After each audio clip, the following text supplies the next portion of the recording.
as I suggested earlier, we're gonna try and pick at 3 different themes throughout this morning.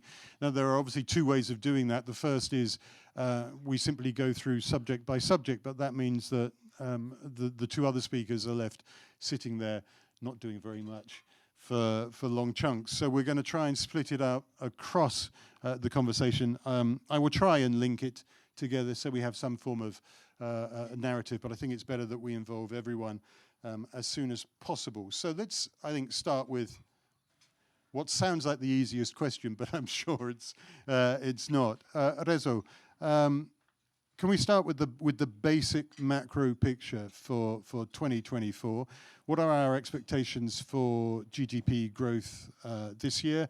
And in particular, I think we perhaps ought to, I mean, although we're talking about a national picture, we ought to talk about Germany, who put out a message yesterday saying that their economy is in, and I quote, troubled waters, which doesn't sound like very good news when a government is saying it's in troubled waters. So do we think that's going to hold the economy back? What are your expectations? Good morning, ladies and gentlemen. Expectation relating GDP growth is, I think, one of the bravest thing you can do in Hungary. The market consensus is about 3% growth for 2024, which is a moving target. I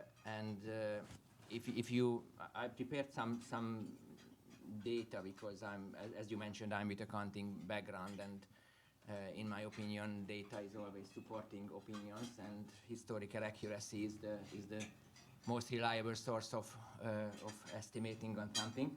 So the interesting thing this year that the macroeconomists are really uncertain on the 24 outcome. So if you see the houses who provided an estimation for the 24 growth, they were varying from 2.2 and between 2.2 and 3.5, which is like 50% difference, which is quite a widespread. And recently, another really well-known accounting firm published a Hungarian study about publishing a survey interviewing more than 100 Hungarian CEOs, and the Hungarian CEOs were significantly more skeptical about the growth. So I think the study stated that the expectation is 1.7% growth, which is significantly more skeptical, which is not a good sign, as CEOs should be optimistic about their expectations. You mentioned Germany. I think if we are summarizing the factors which are providing this level of uncertainty, Germany is definitely one of them. So Germany is still the largest investor of Hungary. That's not a question. Although I think they FDI percentage is slowly and gradually building downwards. So it's already below 20. I'm looking at Robbie, who is, I think, more informed about this, but it's still 20% FDI and still 25% of our export. And this is really important. And if 25% of your export market is struggling, it's never a good thing. And they are in technical recession, as Robin just mentioned.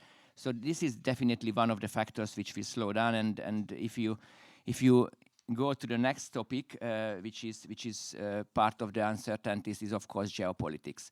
So almost 50% of the Hungarian export is machinery and transportation equipment. The additional 30% is manufactured goods. Both of them has a very, very complex supply chain. And if anything happens to this supply chain, it will have immediately a significant impact on the Hungarian GDP. And we are already experiencing such things. If we go for the next uncertainty, is the interest rates. So if you are listening to the Minister of Hungarian National Economy, I think in every second sentence you hear something about the interest rate. It's still high. and the government made enormous efforts to somehow mitigate the risk for Hungarian enterprises who are earning revenues in Hungarian forint and therefore need their financing in Hungarian forint. So if you consider the current loan structure of the Hungarian corporate structure, it's more than 30% is somehow funded by the government, by the taxpayers. If you would like to hear it, so it's something which could have a significant impact. The next one is climate. If you remember 2022 and the drought in the summer, it had a significant impact on the GDP growth, and it had a significant reverse impact on the 23 GDP growth, which even considering this positive impact was quite unsatisfying. The next one is the workforce issue, of course. I think everybody in the room is well aware of the shortage of the skilled labor in Hungary. I think we will talk about labor and workforce later on. I think digitalization and AI could help on this area, but it's still not there. And for me, the largest question mark is the consumption. So I just talked some of you in the morning about we are working in the consumption sector, in the retail or consumption good. I don't think that anyone is already experiencing any rapid recovery in the consumption. And as mentioned, if we are taking historical data, which is always the most reliable, we had two major shocks in Hungary in the last 30 years. One was 95 and 96, for Hungarians, the so-called Bokros csomag. So in that time, the Hungarian economy was in a really bad condition. Inflation was skyrocketing, and we had like a really restrictive monetary policy that time, which led to a 10% decrease in GDP in 2 years. The recovery, so the recovery lasted 5 years that time. So not one, not two, it was 5 years when the household consumption reached its before crisis level. The next one was the Lehman one, which was like 2008 and 12. It was 10.5% decrease in the GDP in 5 years. And the household consumption reached its 27 level in 16. So which, again, like 4 years after the end of the crisis. So if you consider those two datas, I'm cautiously optimistic about the recovery of the consumption, so 24. I'm a business journalist, so I like data as well. I'm glad you're cautiously optimistic. Let's hope we don't follow the path of the last two. The Bokros package. I mean, that brings back lots of memories. Or indeed Lehman's. Ákos, whenever figures are being bandied around, I've never known you to be reticent about not having a say. Do you want to add anything to that? I very much agree. I mean, last year, about the same time, I made some predictions. Out of the three, I think two were somewhat okay. When it comes to 2023 GDP growth, as well as to the inflation, I was quite proud of myself. I did a huge mistake with the FX rate, but I was at least brave enough to give a prediction, which is it's not always the best. Because look, very much agreeing with what Rezső was saying. Obviously, there are certain activities that are going to affect the inflation as well as GDP growth of it, right? I mean, one thing is the newly introduced waste management system, an impact of about 400 billion.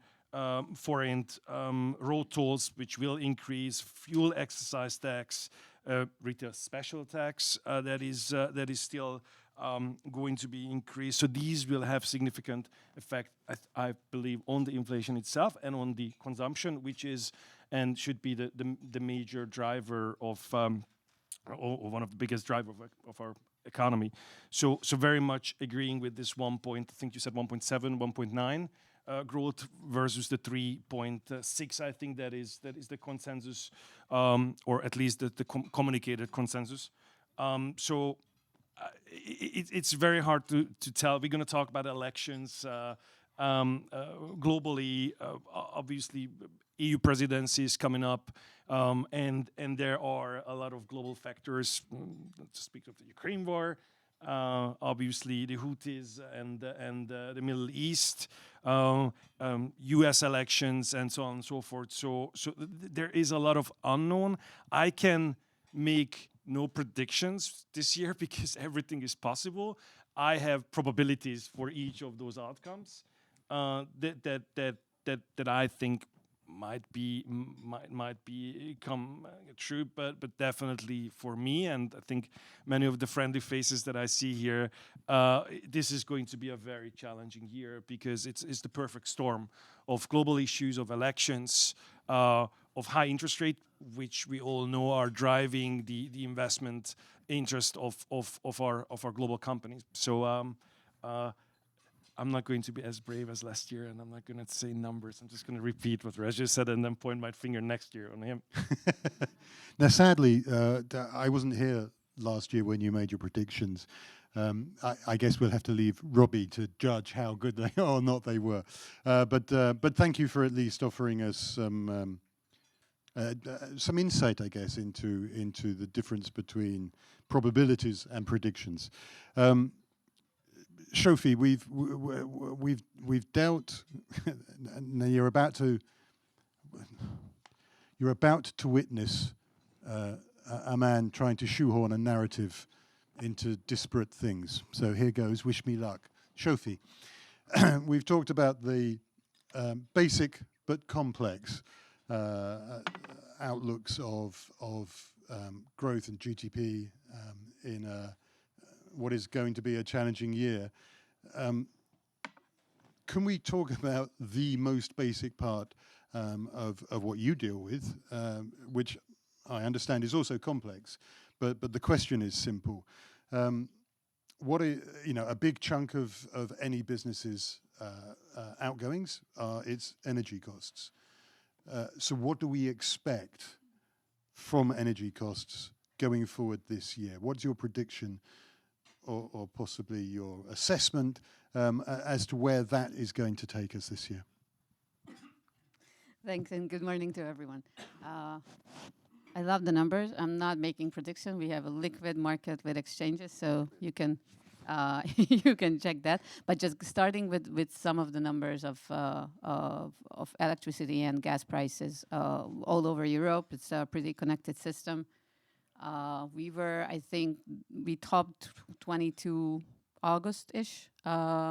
We were up to 500 euros per megawatt hours for electricity, which is now, base load is around 70. Gas was up above 300, which is now 24 or 25, if I'm right. So there was a really huge drop. We're still not there at the levels where we were before the crisis, energy crisis, before the war started. What we see and we predict, we coming from a cost angle. So how much does it cost to generate electricity and do gas and exploration production? So we expect a slight growth, and I'm now still talking about commodity prices. But roughly staying at this level, except any black swan events, which we never expected, but too many happened in the last couple of years, not to count with those. So that's the commodity angle. But what the companies see and household customers all over Europe also see is not only the commodity price, but also all the infrastructure around it. And as we are growing the renewables everywhere, as we are decommissioning all those fossil fuel, lignite, coal-fired power plants, building new nuclear, which is now back in the game, officially globally as well, be it large-scale SMR, whatever, that costs a lot of money. Also on the system level, on the network level, hell lot of investments are going to the distribution system operation, transmission system operation, so all the grids that are connecting us all over Europe. And also one more thing that we are spending a lot of money is balancing the system. PV, so photovoltaics, so solar, wind, all the weather-dependent renewables are generating electricity when the sun is shining, when the wind is blowing. Not easy to predict, so we are building, and Hungary is doing that as well. Germany is even doing it on a larger scale, building so-called CCGTs, so combined cycle gas-fired power plants, to balance out the system. These all cost a lot of money. Some coming from the EU, but it's also our money. But the rest, we need to finance it somehow. And if it's the household customer, if it's the big industrial customers, but someone need to finance it. So when it comes to energy prices prediction, the big thing or the constant increase, we are not expecting necessarily from a commodity angle, but more on the infrastructure investment and financing it. So we have to be really, really smart, because otherwise we're losing competitiveness all over Europe by pushing the renewable and sustainability agenda if we push it too far. Just to follow up on something quickly there, you mentioned that the prices have come down a lot, but they're not at the pre-crisis, pre-war levels. Is there any expectation that they will get back there anytime soon, or is it just too, I think liquid was the phrase used, too liquid to judge that? What we expect is that it's not going further down, again, coming from how much it actually costs to generate. If you look at cheap pipeline gas was coming from Russia, now we are substituting it in big time with LNG, which costs much more, which have logistics cost, terminals, and so on and so forth. We are now spending capex on exploration of fields that were not in the money. If we are now spending that money or already spent, we need to get this back somehow. So we have long-term contracts which need to be covered. That is not helping pushing down the gas prices, and the gas prices are on the other side roughly 65–80% price setters in the electricity system, although not generating more than 5 to 10% of the overall electricity that we consume. But that's actually true from Australia to UK to Germany to France, that they are setting the price of the electricity. That's the big debate of the market design, and how this should, if this should go this way along the way. That's the big question in the EU level. So it's a very much connected two markets, and we don't see it like going down. Not in the next 5 to 10 to 15 years. 5 to 10 to 15. Actually, we have predictions until 2050. I just didn't want to say that it doesn't look like a big drop in prices. Okay, well, you know, sometimes it's better to know the pain ahead of times. Ákos, we've dealt with the basics of the macro. We've dealt with the basics of energy, and we've discovered that they may be basic, but they're not easy to answer. One of the, if we put to one side elections and wars and unknown events, unknowable events, one of the big themes globally is AI, and I want to try and approach this in a slightly different way, because I was thinking about this earlier. And now all three of you are fine. This is my assessment. Well done. You're good.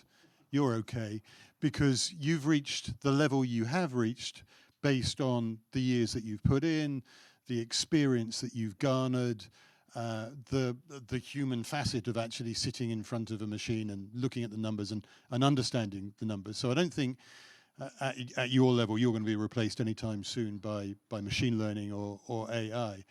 But what maybe is more worrisome, and although it's specific to you, I think it's probably also an issue for other businesses, is what happens at the other end of the scale, at the junior level, because you start off learning experience by inputting numbers, and we already know that there are easier ways of inputting numbers than having a human do it. So what I'd try and look at, well, what I would like to look at is how you think AI is going to develop the workforce, whether you have any specific worries in consultancies about attracting the right kind of people, and whether perhaps businesses ought also to be worried about that, and where we go from there.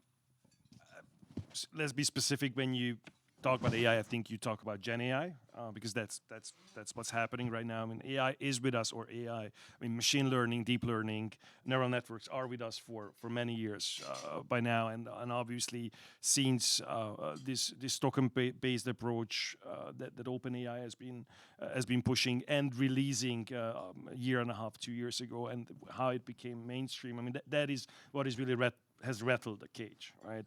I think I can go back to Adam and Eva on this and talk for three hours. It's one of my favorite topics, but everyone. So I'm dealing right now with AI in the company, at least from an HR perspective, and how our workforce is going to be affected.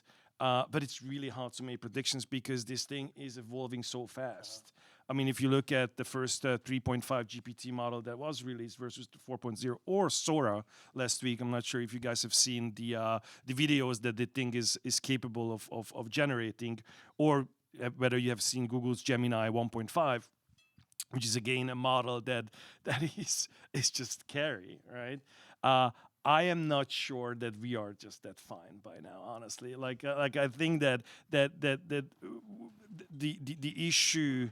And there are much smarter people talking about this, but the issue in society is going to be much bigger than any of us expect at this point. And I'm not trying to be a doomsday expert. I am very much for the usage of Gen AI in the workplace, in the enterprise environment, but with creating a framework by which people can use and know how to use it. I mean, I'm not sure if you guys have realized this, but the applicants to our companies are writing their CVs and their cover letters with Gen AI. On the other hand, we are analyzing this massive CVs with Gen AI. So AIs are already talking with each other, right? And so this is going to create a very interesting social havoc. Have you seen that 2 weeks ago, the first autonomous car, one of Waymo's car in San Francisco, was set on fire? Social unrest is going to happen because this thing is going to take away jobs. Does it take away jobs right now?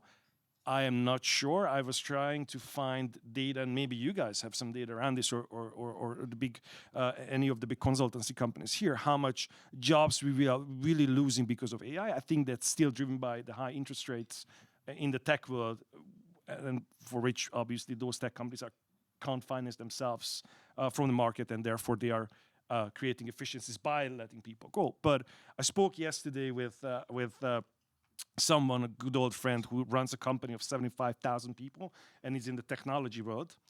And if he's worried about AI, then we all should be worried about AI, right? So I think that both the newbies and as well as us are in trouble. I think we need to figure out ways how we adopt, and I think the youngsters will have a much easier way of doing that. There will be new roles, there will be new jobs, but those people who cannot adopt and cannot sort of learn the way how to prompt this thing that is there properly are going to be in trouble. And then let's not even talk about AGI, artificial general intelligence, which I predicted in 2018 on a conference to be here 2030. There are voices right now, they're saying it's going to be 7 to 9 months away. That's incredible. Again, generating videos, it's a beautiful thing. It's really funny. You type in something and then you see 2 pirate ships having a fight in a coffee cup. But that's not the point of these videos. The point is the thinking behind it. This thing now understands not just language, it understands the concept of the world, 3D. It does understand what fluid means versus what earth means. It does understand what gravity is. So we're very, very close away from a situation where you show once how to use MSCI's Borrow1 flagship product, for example, once how you manage risk, and this thing will know it. It's already possible today that you show this generative AI that has achieved multimodality, which means that it can do many things, see video, obviously, and language. You show it once how you book on Airbnb something.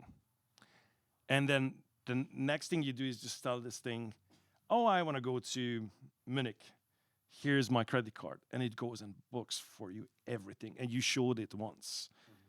That will affect us. That will affect everything that we know. The question is timing. And again, I'm not going to tell you whether it's 8 or 9 months away, but it's coming fast. And we need to be prepared. And the trouble in dealing this is that you know, we first started speaking about it being 5 years away, and that seemed quite close, but you know, it's accelerating. The timeline gets closer all the time, and partly that's because time passes, but it's accelerating anyway. And it's a self-inflecting process, because everyone in the tech industry is selling the same stuff. I almost said a swear word here, I'm sorry. So everyone is selling the same stuff on the same basis. I mean, you have Gemini, you have BART, you have, actually Gemini is BART, sorry. You have OpenAI's GPT model. There are the French, there are the Austrians, the Germans, the Indians. We have our models, but essentially they are all based on the same approach. They started to teach them the internet. Now this thing can generate synthetic data, and it can teach itself, right? So since everyone is selling the same stuff, everything is going to become marketing.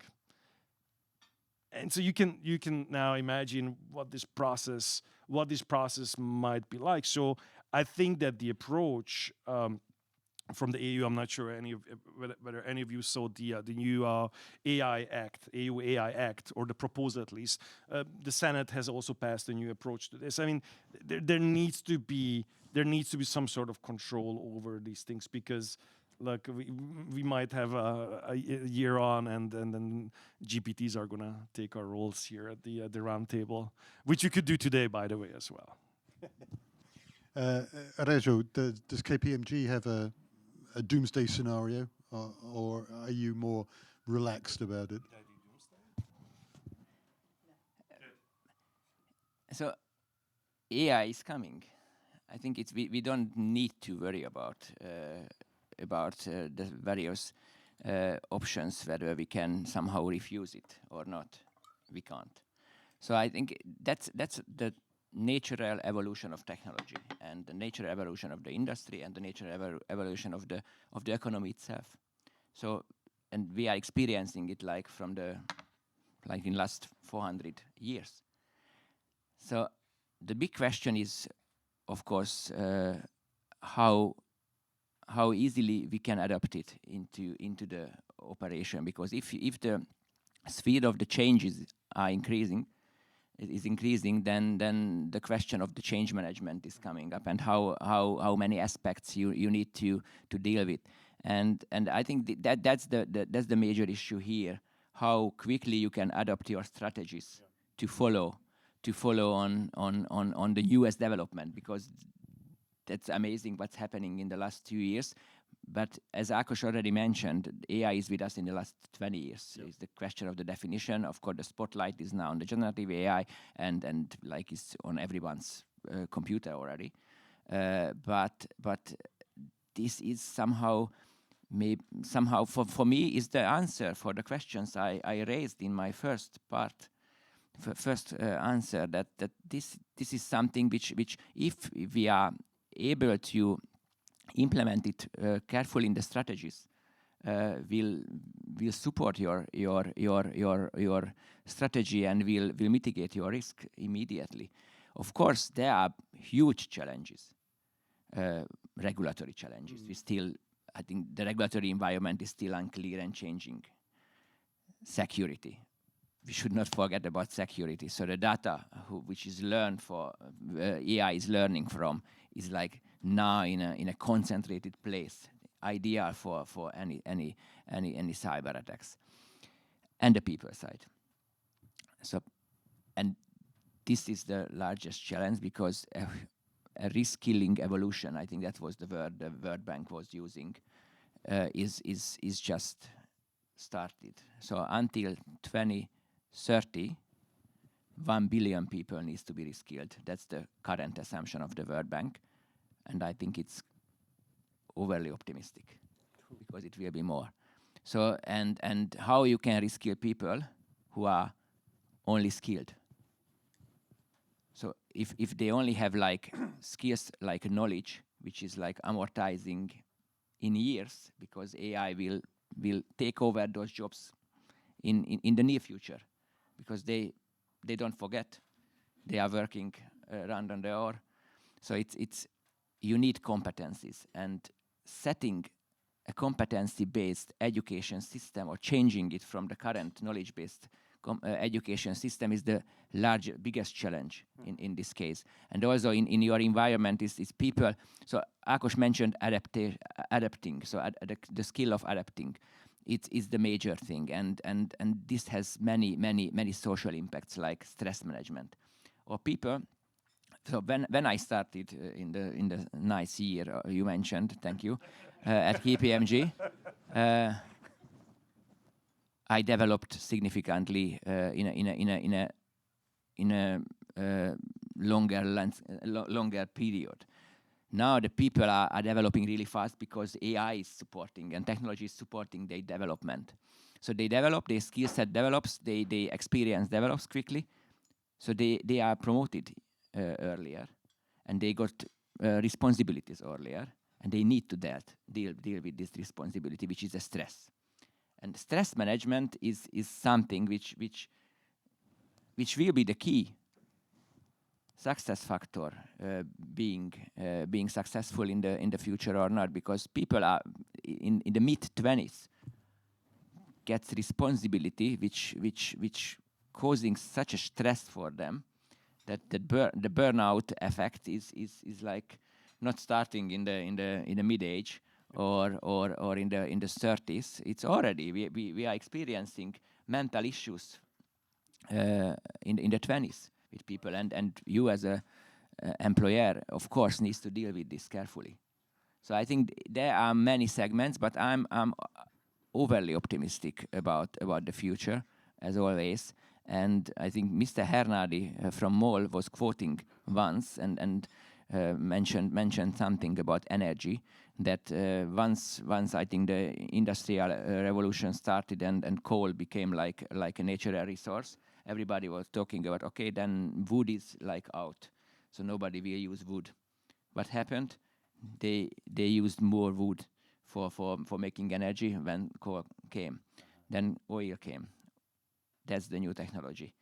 Nobody will deal with coal and wood anymore. What happened? They used more. Then the solar and all the other energies came.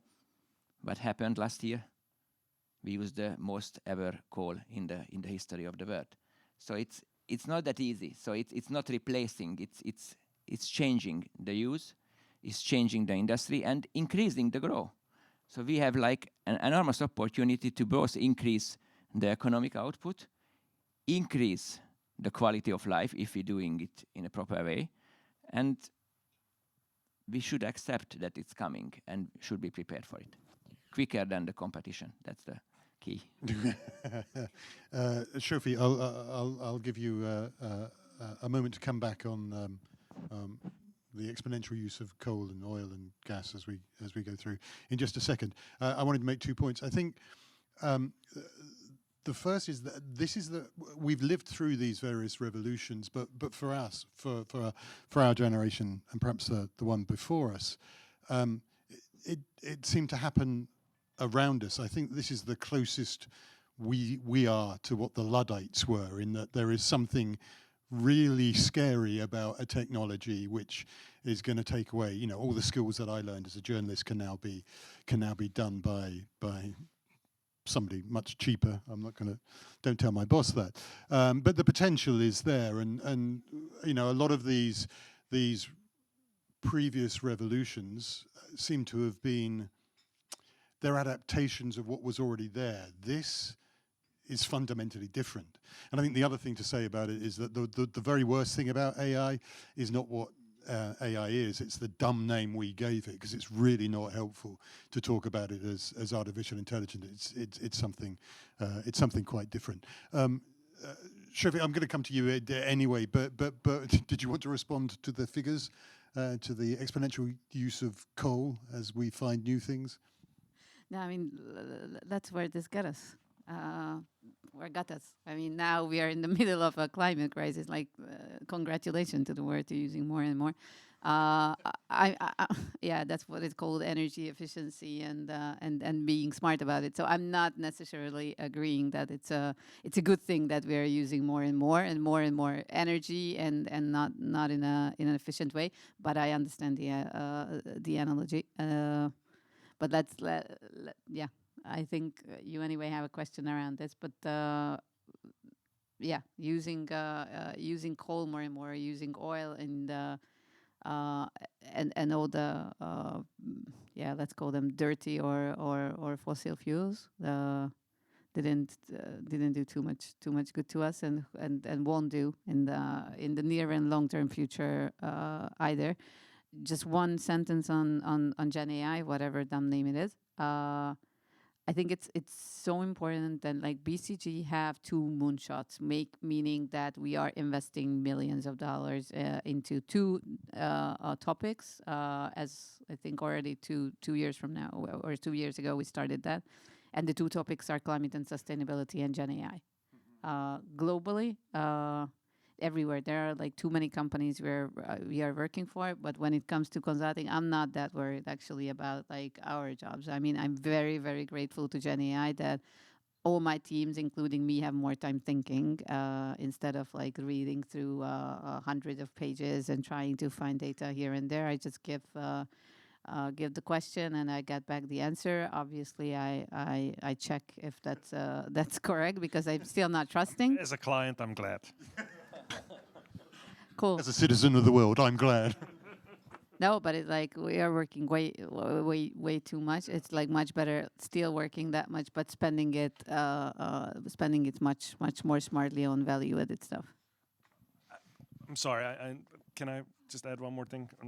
This is my favorite topic. I've recently done a research on trying to predict or figure out how much efficiency gains this thing gives us, right? Whether you use Bing, whether you use ChatGPT, Gemini, what it is. And what I did is I selected 3 random positions at MSCI. It was, I don't even want to say what it was, but just 3 random positions. Then I generated for each of these roles a synthetic job description, okay? Then I took a look at those and spoke with the person or multiple persons who are doing their job to adopt it as much as I can. But don't forget, this is a model. Then I assigned weights to each of the tasks that role has. So to understand what time they are spending on those particular roles. Then I took a look, I created 3 categories. Absolutely human is the task, right? So just the person goes in. AI or tool does it automatically for you. And augmented, meaning that you work in symbiosis with the machine, whether it is Gen AI, whether it is Excel, whatever. What is your, so today, what do you think is the ratio between human, Gen AI / tools / augmented? Just make a guess. He's looking at you, Rezső. So I can point fingers later. If drinking coffee is not included, then I think the first category is 0. Human? No. Because everything is assisted now with some technology, I hope. Yeah, you would be surprised. 7% of these tasks in human-centric jobs is centric. So not human only, but human-centric. Human-centric. 70% of the tasks. 70. 4% is automated, and guess what? 20-something. I don't do the math. Is augmented, right? Now that was the first step. Now then, what I was trying to figure out is okay. The tools that are available out there today, Gen AI, automation. And I didn't want to worry about legal issues, enterprise grid security, all that crap, right? Who cares, right? We all live that. So what are the tools out there that I can use today to do those tasks? And I did that tasks myself. And the ratio right away changes to 30, 22, and 60-something, augmented, right? And so we were trying to figure out how, and if we get over this barrier, and many of the CEOs over here know how hard it is to get even access to your private email on your work computer and things like that. But if you get around the framework of being in an enterprise and are able to integrate these tools, just to your point of efficiency, you are going to be able, if used in a right way, to increase your efficiency by 30 to 45% on a task. And I'm talking really about tasks like writing a job description, doing this, doing that, right? The effect of efficiency is going to be huge. Just to your point that it's not going to take away our jobs, or it will, but we shall see. Sorry, long rant. Apologies. No, thank you, Ákos. Zsófi, I've just realised that we're whizzing through the time, so I think we should try and speed up. But Zsófi, I really want to ask this question. We talked about dirty fuel. Hungary has recently changed its attitude, or seems to recently have changed its attitude towards wind. When are we going to see the first? When do you think? Obviously, you're not the government, but this is your special subject. When do you think we're going to see the first wind farms coming back? Yeah, just getting to wind and the predictions. We have the prediction expert here, but I'm glad that we predicted this actually here last year, that wind is finally coming back. All the bottlenecks that we see. That's still not that easy. I mean, those investments needs to happen. The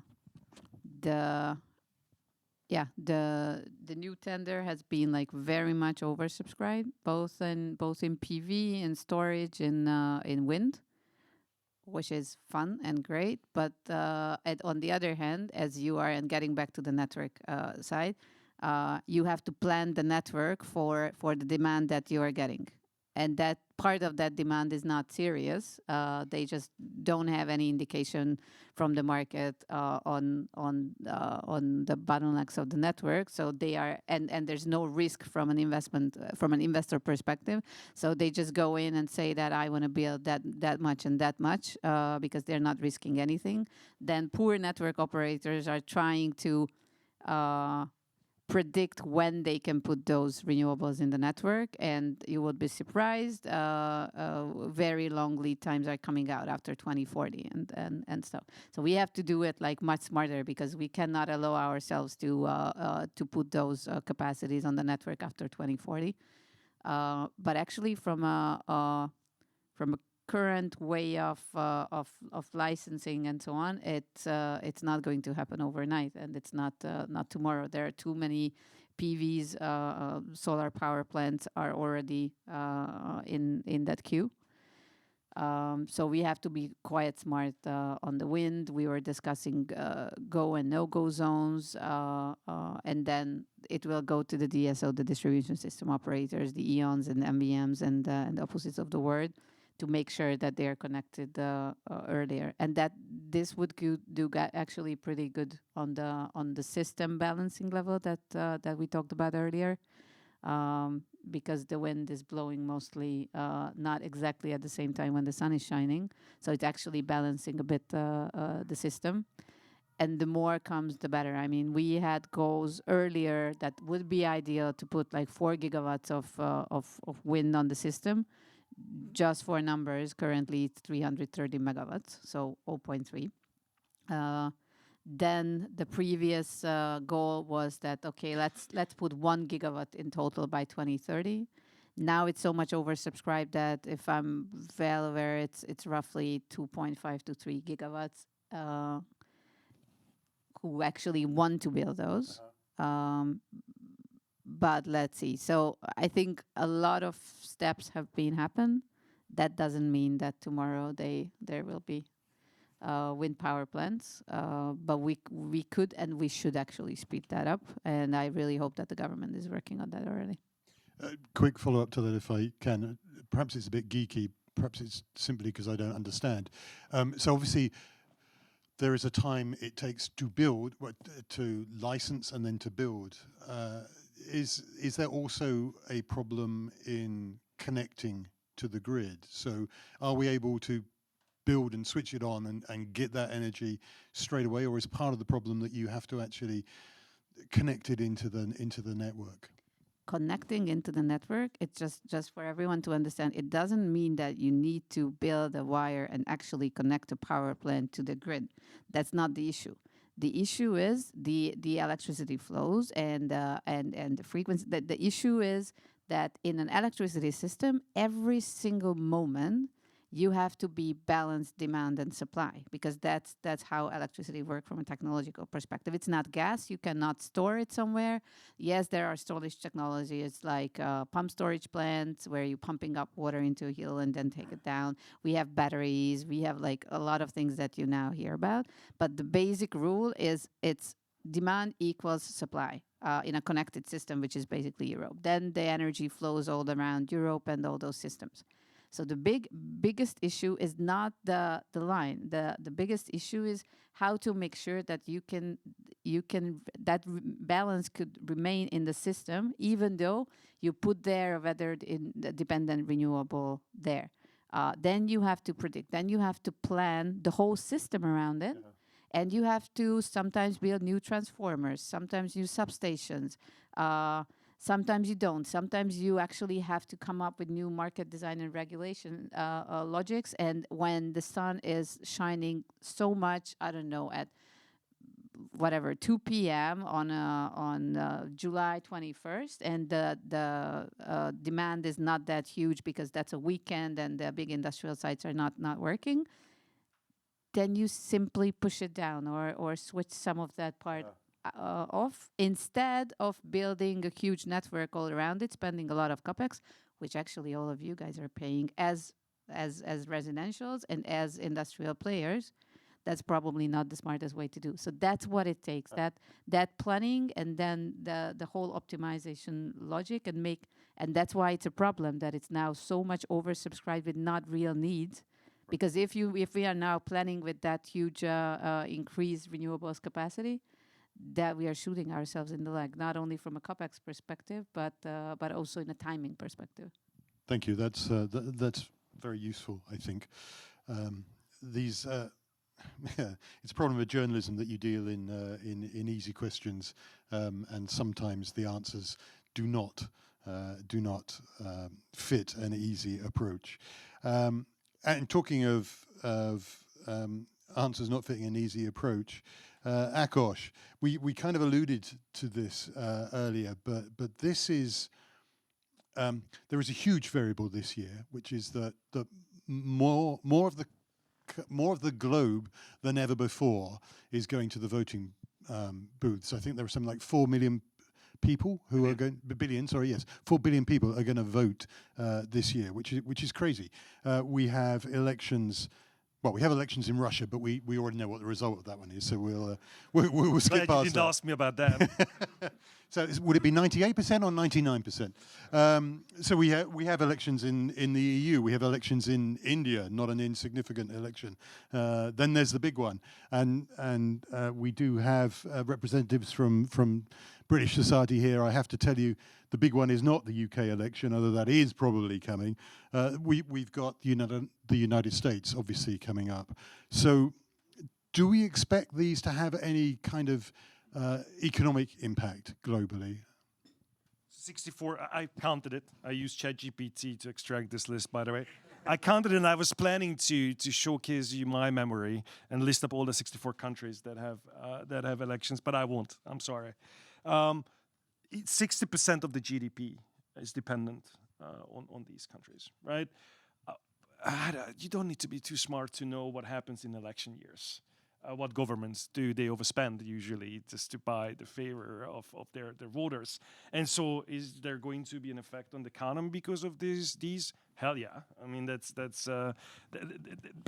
is not the question. The question is where this overspend is going to go and how that is going to affect the national economies. I think when I'm thinking back, the 64 countries, they include the European Union, so there is 27 more on the top of the 64, right? And it's going to be a huge year, and this is not just a simple election year. Everything might be changing, right? Again, I won't give predictions or probabilities, right? Don't ask me about Trump or don't ask me about Russia either, please. But either way, I am expecting that the current balance of power is going to change in the EU. That's going to have effect on energy, on economy, on our approach to sustainable energy. That's going to happen in the U.S. I mean, the U.S. is and Zsófi helped me out here, but us being in the ESG world and in ESG financing world as a rating agency, obviously the US is not right now not the friendliest place in terms of politics when it comes to ESG investment.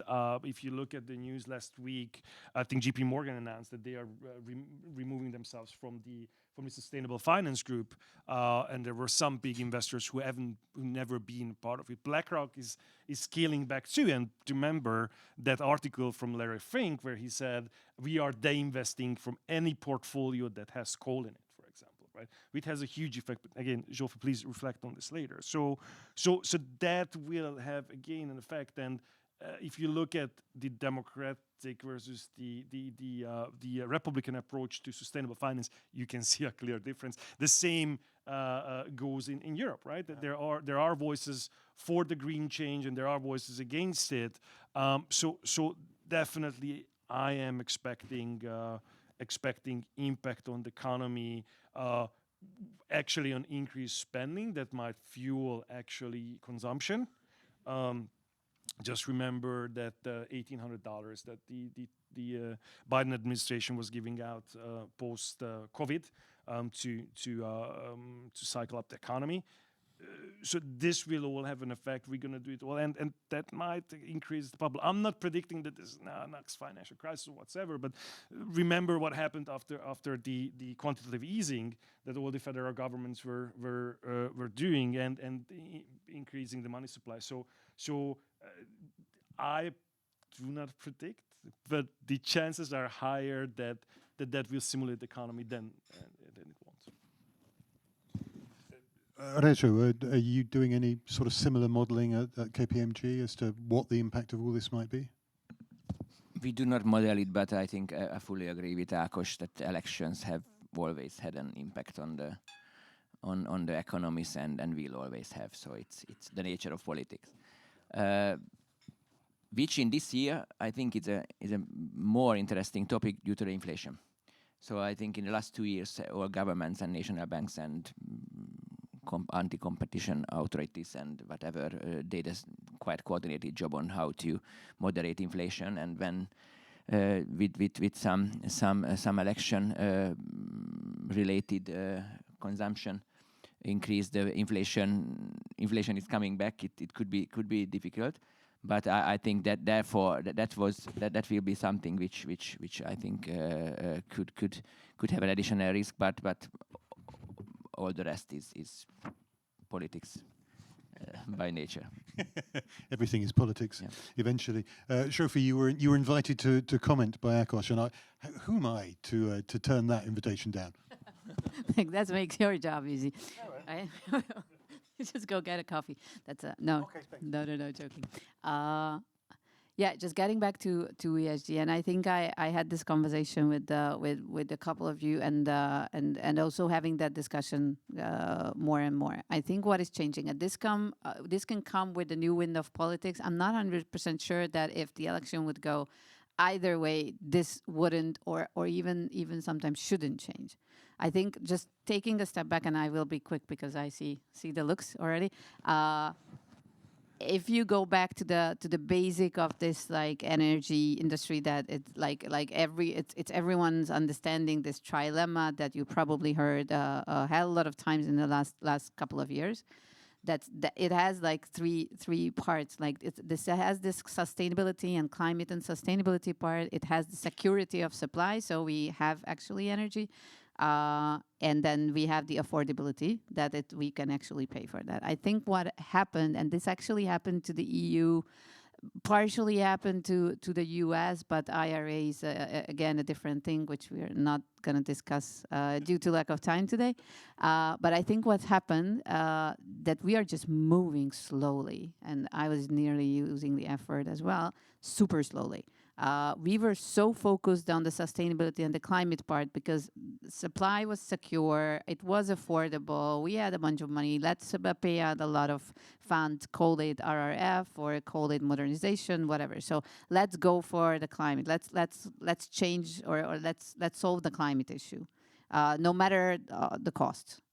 Then the energy crisis came, that the war in Ukraine came. And then we started to be super worried about security of supply. Will we have energy? How will we have it? What's happening with the pipelines? Is it gas? Is it LNG? Is it like, oh my God, are we going to freeze? So then focus started to be there. Everyone started to close the doors, close the borders, and try to solve it themselves. Not even at the EU level. We tried to solve it, but even others as well, like Germany, LNG terminals, Poland, and so on. So that didn't help either. And now suddenly we realized that we cannot afford it. Competitiveness of Europe is not where definitely we want that to be. And this was a super slow process because of EU bureaucracy, because of a lot of things probably. But now what's happening, we go back to where we started. Like, is sustainability that important? Is ESG that important? Should I say that I have to close every single dirty power plant or anything like that? Be it coal, lignite, because how much does it cost me? Like I can do it right now, but then I'm building new large-scale nuclear power plants. LCOE of those, which is levelized cost of electricity, like how much does it cost to me to generate electricity from those? Nowhere close to each other. And then we can come up with like CO2 pricing and everything, but these are artificial things. At the end of the day, we had to realize that we are harming the competitiveness of the whole continent and somewhat the whole world. So now we're stepping back a bit, and what we are sacrificing now is the huge climate goals. It's I just told it, I think Gunther, I told you this week that it's how, and sorry, who knows my dad, but that's how my dad is driving. He's either pushing the brake like hell or he's pushing the gas. Like you walk like, I just feel a bit like this, like let's push the pedal to the extent possible. And then we realized that it's not going, so let's push the brake. We shouldn't steer our economies like this. And I think that's the effect of that. That's what we are seeing in ESG as well. Thank you very much. And I'm sorry if you feel rushed. Time, however, does tempit fugit, as they say. My mother has a very rude version of that.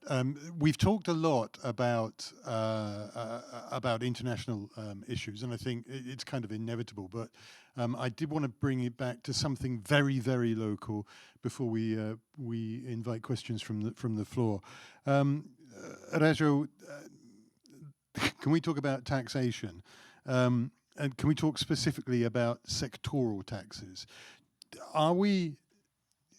Do you feel that we are reaching a place where we're getting past that, where the government is winding them down?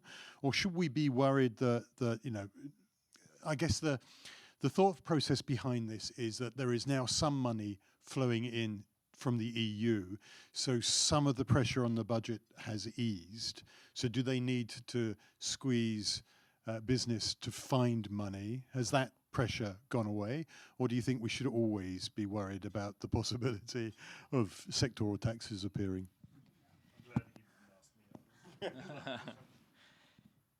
Well,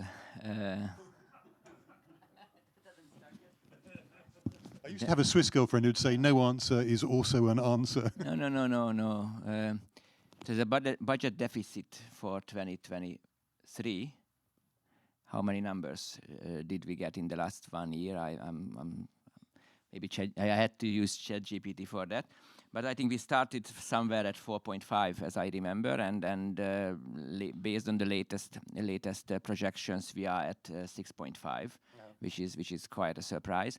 So it's a question how easily, and this is the second year when we have like above 6, and if the 6.5 is the last number, then this is like more than the 2022. The question how long the government can this afford, considering its like constitutional liability to decrease the debt, which was an easy exercise, having like 15-20% inflation, which we want next year. So I think the pressure is there indeed. EU funds are coming, that's positive. The trade balance is positive, which is positive. Consumption projections are really, really optimistic. That's not positive, because as we talked about it, I think there will be some adjustments on that. Interest will be huge, interest expenditures next year. So all the inflation-based government bonds to the people, I think will be an enormous pressure. So that's the landscape. So answering your question, for 24, I think the headroom is not much for demolishing or decreasing those sectoral taxes. I think there are also no commitments for that. 25 is the biggest question, because there are already commitments, but we will see those commitments and the final results. And of course, there are sectors who are still producing sufficient profit in the definition of the government. So it's not my definition, which could be base for unorthodox measures, as they call it. So predicting in this case, I think it's impossible. Question will be this is mathematical, so they cannot increase the debt. That for sure, or change the constitution. So it's even possible, yeah. So it's so therefore the playroom is not there for anything. So that's and the inflation will not help out as in the last 2 years. I guess I get that you don't want to predict. I wouldn't want to predict if I were you, but boardrooms. Chief financial officers, should they be prepared with contingency funds? Should they be building that up? I mean, what do you think is the likelihood that taxes might come? Probability?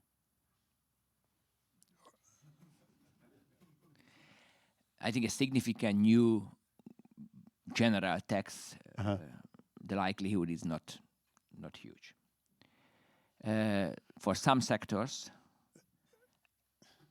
adjustments to the current taxes and refining the definition or changing the definition or changing the base or the calculation metric or whatever, it's there. Yeah, for sure. That's the nearest I've seen an accountant come to a politician's answer, so thank you. Ladies and gentlemen, it was an unfair question. I fully accept that. Ladies and gentlemen, one of the feedback that we get is one of the things you like about this is the opportunity to ask an expert panel questions, and we're running short on time, so I want to afford that possibility to you. So is there anyone who has a burning question they would like to ask our assembled experts? Don't worry if you don't. I've got loads more questions to ask myself, but is there anything you would like to now, as a potential note, ladies and gentlemen, winner of the Expat CEO of the Year award, obviously I have to let you ask a question. No, actually it was the last question that triggered me, because I think it was not really helping lifting the moods. Sorry for that. A question to all of you: what is the biggest opportunity? One biggest opportunity that you see ahead of us?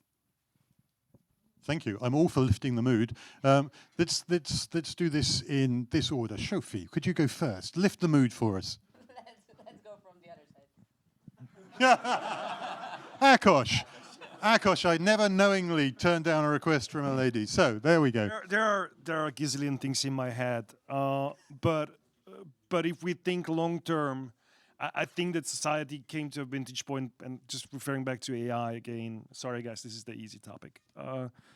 We have a true chance to live sci-fi, right? To live the world of Asimov, to live the world of what we've been dreaming of since Verne figured out how to shoot something to the moon. And so I think that if we use this wisely, we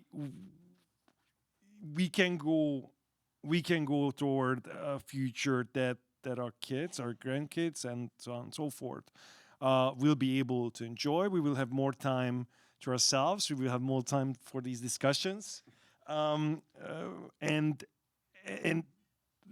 the how should I say this? The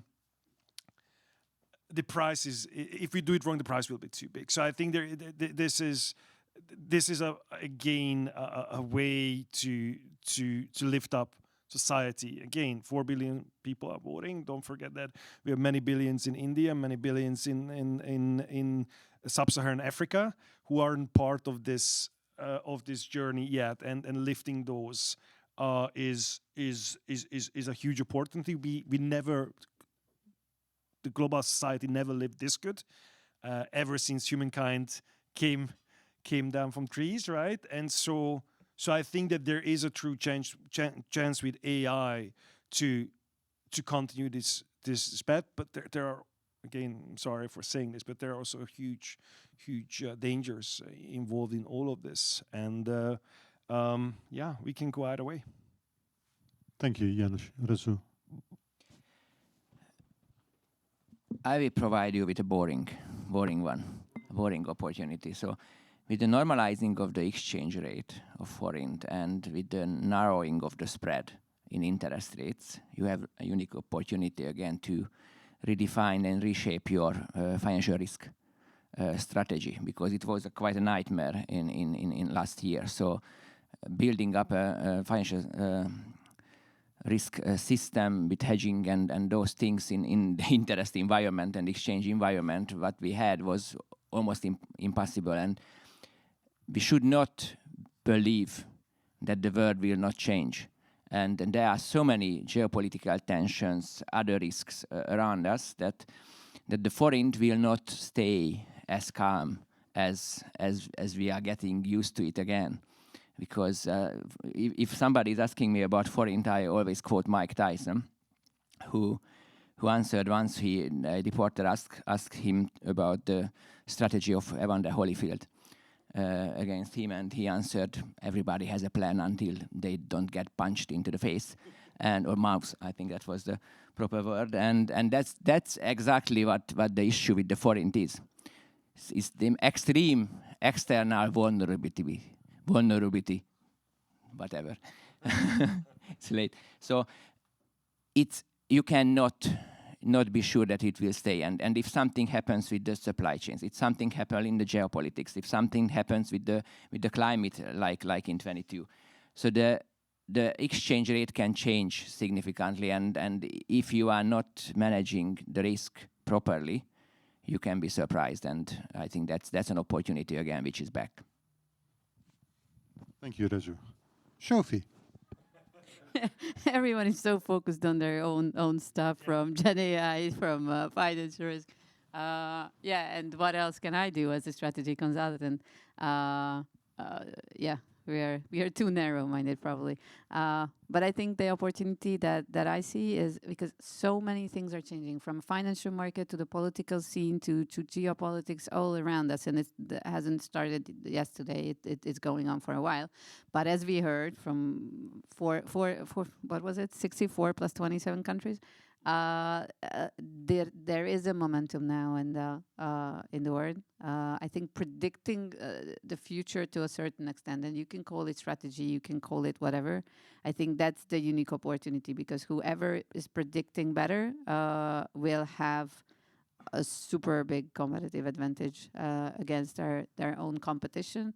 So that's the strategy part, and the other part that we are seeing all around in the globe, and that's whatever CEO survey that we have been doing in global CEOs, is if you want to do something, if you want to spend, if you want to invest, you need to get money for that. So funnily, what is in, or not, I don't know, probably not that funnily, but funnily in top of the mind of the CEO is now efficiency and cost cutting in a way that let's use Gen AI. Let's see how much fund I can get, so I can invest, so I can get ahead of competition. So that's one is a bit more internal. The other one is long-term external.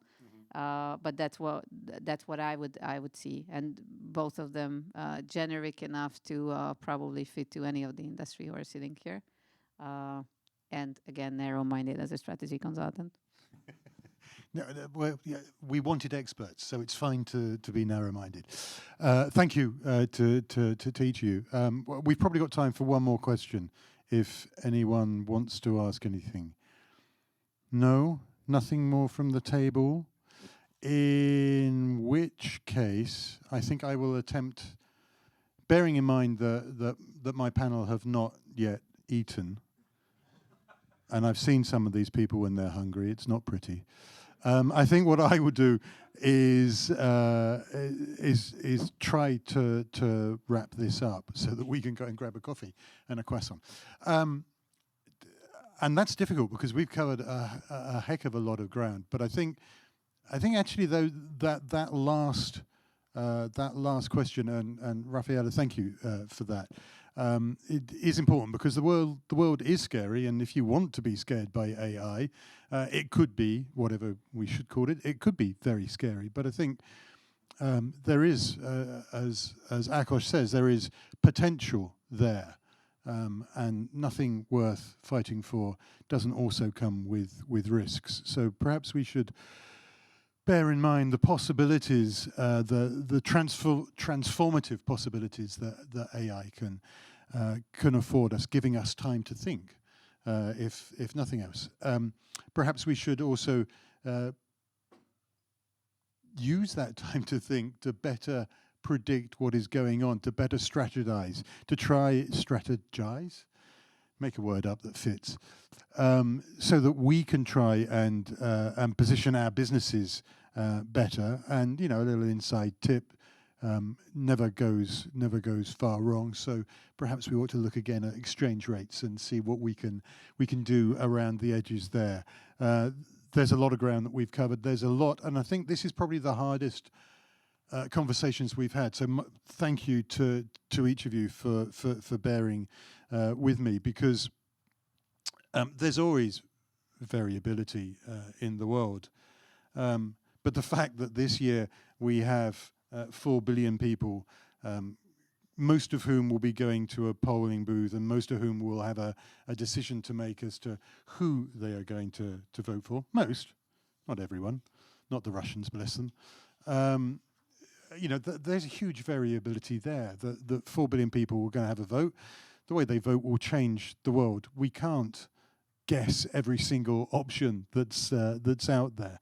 All we can try and do, I think, as CEOs, fortunately I'm not one, is react, have some idea of where we want to go, have a plan, have some strategy in place, but also, if the last 4 years have taught us anything, have some lightness of feet, be ready to react to what comes our way, because it will change.